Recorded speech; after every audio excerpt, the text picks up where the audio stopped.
musibah datang bertubi-tubi? Yang pertama, karena banyaknya maksiat. Surah Yasin ayat 19 yang kita baca setiap hari.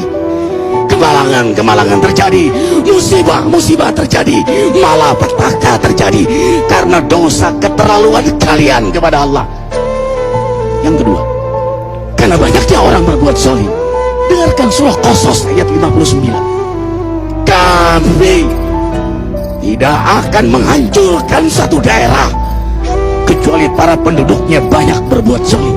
Anak durhaka pada orang tua, istri yang berani kepada suaminya, perampok, pembunuhan di mana-mana.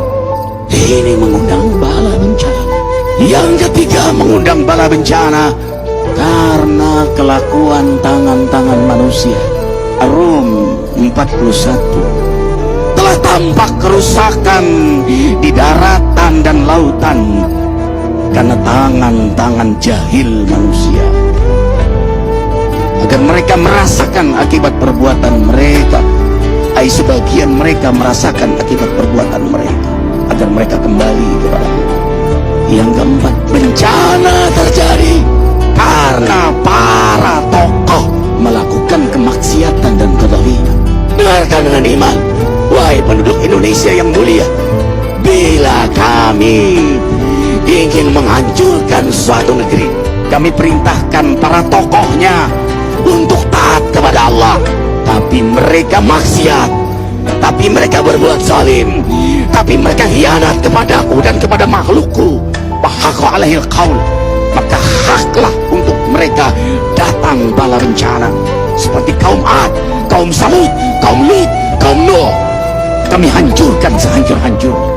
Siapa tokoh itu? Para pemimpin kita yang sumpah Al-Quran di kepalanya, demi Allah tidak korupsi. Lalu korupsi. Siapa lagi? Hartawan, orang-orang kaya yang dengan harta berpoya-poya, sombong, maksiat dengan kekayaannya di tengah orang yang banyak menderita. Siapa lagi? Ulama yang menjual ayat-ayat Allah dengan murah. Subhanallah. Yang kelima, mengapa bala bencana terjadi? Karena orang-orang soleh, orang-orang baik diam melihat kemaksiatan dan kemungkaran. Surah Al-Anfal ayat 25. Takutlah kalian dengan musibah yang tidak hanya menimpa orang yang maksiat, orang yang berbuat zalim, tapi juga kalian orang-orang soleh. Maka masa bodoh dengan kemaksiatan bukanlah sikap seorang mukmin. Amar ma'ruf nahi munkar adalah amal cerdas. Yang keenam, justru karena rahmat Allah, karena peringatan yang Allah hadirkan agar hadir mahkamah kesadaran kita.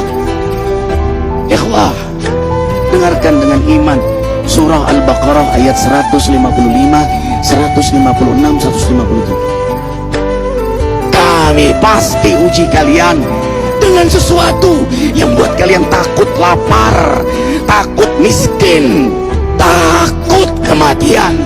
Tapi kabarkan berita gembira bagi hamba Allah yang sabar dari semua ujiannya, yang mereka berkata, sesungguhnya kami milik Allah dan sungguhnya kami akan kembali kepada Allah. Yang terakhir, yang ketujuh, ada yang nanya, bagaimana yang maksiat yang selamat? Tenang-tenang saja. Yang berbuat zalim malah sukses. Di mana keadilannya? Allah Maha Adil. Dengarkan surah Hud ayat 15-16. Barang siapa mencari kesenangan dunia, lalu dia menghalalkan semua cara, apa kata Allah? Kami beri, tapi di akhirat tidak mendapatkan secuil pun kenikmatan, malah nikmat di dunianya menjadi bahan bakar azab untuk dirinya. Itulah istidrak. Lalu apa sikap kita sekarang? Orang beriman menjadikan peristiwa apapun sebagai jalan untuk mendekatkan dirinya kepada Allah.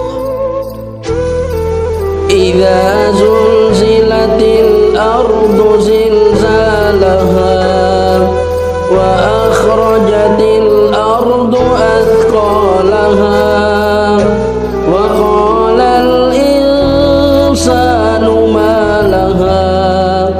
يومئذ تحدث أخبارها بأن ربك أوحى لها يومئذ يصدر الناس أشتاتا ليروا أعمالهم فمن يعمل مثقال ذرة خيرا يره ومن